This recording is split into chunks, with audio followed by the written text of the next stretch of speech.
여러분 안녕하십니까, 김준성입니다. 여러분, 제가 가끔 댓글에 가끔 질문해 주시는 분들이 있는데, 제가 거기에다가 간단하게는 그냥 제가 댓글을 다는 경우도 있고, 아니면 몇 개는 제가 이렇게 영상으로 만들어 보고 있습니다. 최근에 댓글을 사실 많이 안 보내주셔서 댓글은 전부 너무 고맙고요. 거기에 그냥 감사합니다, 수고하셨어요, 이런 댓글이 이제 대부분이고, 가끔 이제 질문이 좀 있는데, 그 질문 중에 하나가 이런 게 있었어요. 수합 거래에 대해서 제가 이제 설명을 좀 하고 그랬는데, 수합 거래는 그런데 왜 하나요? 이런 질문이 있었는데, 거기에 대해서 제가 답변해 보도록 하겠습니다. 결론만 얘기하면 수합은 파생 상품이잖아요. 대표적인 파생 상품이고, 수합 거래를 하는 이유는 거래를 효율적으로 하기 위해서 하는 겁니다. 다르게 거래해도 되지만 수합으로 거래하는 게 가장 효율적이기 때문에 거래를 한다, 이렇게 보시면 되고, 파생 상품은 기초 상품에서 파생된 상품이잖아요. 그러니까 기초 상품이 있으면 거기서 어떤 이유로 비슷하게 뭔가를 만드는 건데, 그새 파생 상품이 생기는 모든 이유는 사실 효율적인 거래를 위한 것이다, 이렇게 생각하면 될 것 같습니다. 그래서 구체적으로 한번 보시면요, 굉장히 간단한데요. 수합은 선물 거래의 묶음입니다. 제가 영상에서 여러 번 설명했지만, 수합이라는 거는 선물 거래 여러 개를 묶어 가지고 한꺼번에 하는 거거든요. 그러니까 수합 거래의 필요성은 당연히 선물 거래의 필요성과 같고요, 선물 거래의 필요성은 또 파생 상품 전체의 필요성과 같습니다. 그래서 파생 상품은 크게 보면 선물, 그 다음에 또 하나 옵션, 사실 이 두 개뿐이거든요. 그래서 선물의 다양한 형태가 있는 거고, 그 중에 하나가 수합이다. 그 선물을 여러 개를 묶어서 하는 게. 그리고 또 하나의 영역은 이제 옵션인데, 그래서 선물과 옵션인데, 이 둘 다 발생하게 된 이유는 효율적인 거래를 하기 위한 것이다, 이렇게 하는 거고요.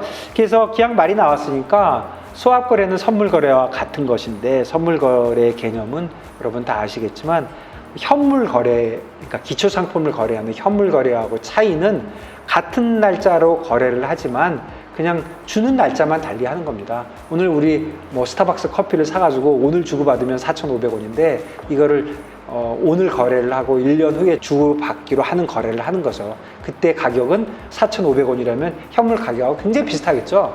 현물 가격이 움직이면 이것도 따라 움직이는데, 가격이 조금 차이는 있지만 별 차이가 없고, 1년 후에 거래하는 게 더 효율적이기 때문에 1년 후에 그런 거래를 하는 게 발생을 한 것이다 보면 되는데요.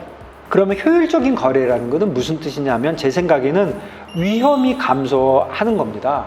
예를 들어서 제가 이자율이 내릴 것 같거나 오를 것 같아가지고 짧게 빌리고 길게 빌려주거나, 짧게 빌려주고 길게 빌리거나 이런 걸 할 수가 있잖아요. 이자율이 오르고 내릴 것 같으니까. 그러면 제가 A라는 분한테 100억을 빌리고 B라는 분한테 100억을 빌려주고 이런 식으로 하게 되면 이 원금 리스크가 계속 생기잖아요.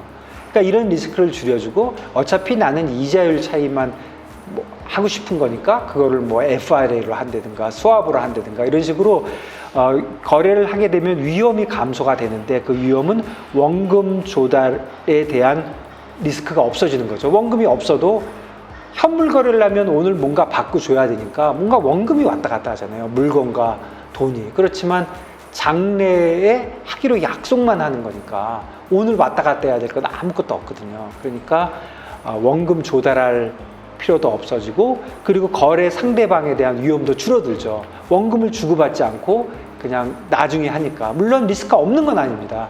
1년 후에 갔는데 4,500원짜리 스타벅스가 5,000원이 됐으면 내가 500원을 받아야 되는데, 이 사람이 디폴트가 나버리면 내가 이득이 나더라도 받지를 못하잖아요. 그런 상대방 리스크가 있긴 하지만 원금에 대한 리스크보다는 훨씬 적은 거죠.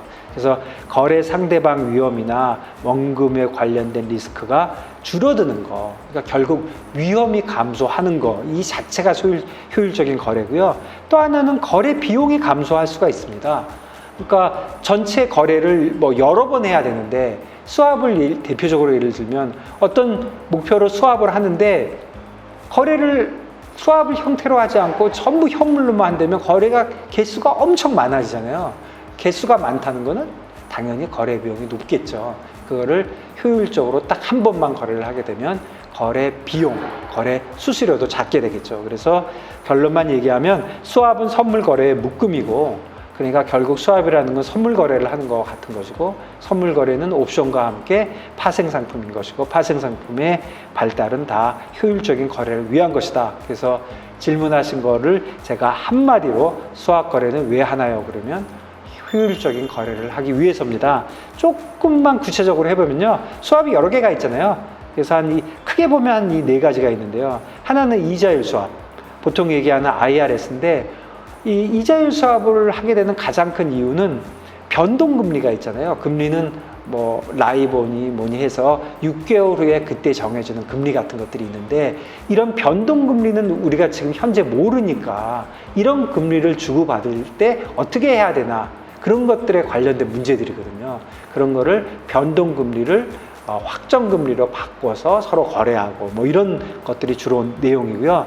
그 다음에 그러니까 이제 이자율 수합을 하게 되는 이유는 그런 변동금리에 대한 리스크를 이제 줄이는 게 주로 목적이고, 이제 외환 수합이라는 건 주로 인도 날짜인데요. 이건 외환 수합은 뭐 대표적인 걸로 내가 오늘 달러가 필요한 게 아니고 한 달 후에 달러가 필요하고 그런 게 많잖아요. 그러니까 한 달 후에 달러를 거래하고 두 달 후에 달러를 거래하고 이렇게 여러 개를 외환 거래를 할 게 아니라, 거래는 다 오늘 하루 날짜로 하고, 그리고 이렇게 날짜를 바꾸는 거는 하나는 사고 하나는 팔고 이런 식으로 해서 인도 날짜를 주로 조정하는 게 주로 그 수합을 하는 이유고요.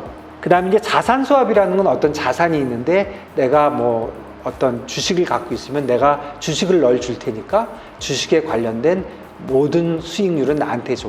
뭐 나는 금리를 줄게. 이런 게 이제 자산 수합인데, 자산 수합을 하는 이유도 뭐 이런 겁니다. 이게 서로 바꿀 때 되도록이면 효율적으로 하고, 그 다음에 서로 비용을 줄이려고 하는 거죠. 그래서 자산 수합은 여러분들 be flexible, 생각을 플렉스블하게 하시고 뭐든지 바꾸면 다 수합을 하는 것이다. 뭐든지 우리는 효율적인 거래를 할 수 있는 것이다. 이렇게 생각하시면 됩니다.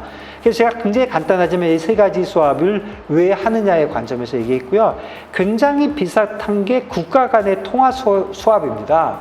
요즘 최근에 일본과 통화 수합을 했다 막 이런 얘기가 있잖아요. 그거는 사실 우리가 얘기하고 있는 수합하고는 전혀 다른 겁니다. 사람들이 좀 착각을 하는데 이름이 수합이라서 그런 거지, 이거는 국가 간의 신용 공여입니다. 그러니까 미국과 우리가 통화 수합을 했다는 거는 나중에 우리가 원하면 달러를 저희가 받고 우리나라 정부가 미국한테 원화를 주고, 또 미국은 반대로 할 수 있는 거죠. 사실은 미국이 원화를 받을 필요는 별로 없을 테니까 사실은 이걸 맺어놓으면 우리가 미국에서 달러를 언제든지 구할 수 있다. 원하는 우리가 찍어서 주면 되는 거니까 그런 의미인 거고, 일본과 통화 수합을 했다는 거는 일본과 우리가 원하는 경우에 어떤 금액을 정한 금액 내에서는 얘는 우리가 받을 수 있다. 또는 요번에 한 거는 달러로 받는 거였거든요. 뭐 달러를 받을 수 있다. 이런 거니까 국가 간의 통화 수합은 우리가 얘기하는 이자율 수합이나 외환 수합이나 자산 수합하고는 전혀 다른 겁니다.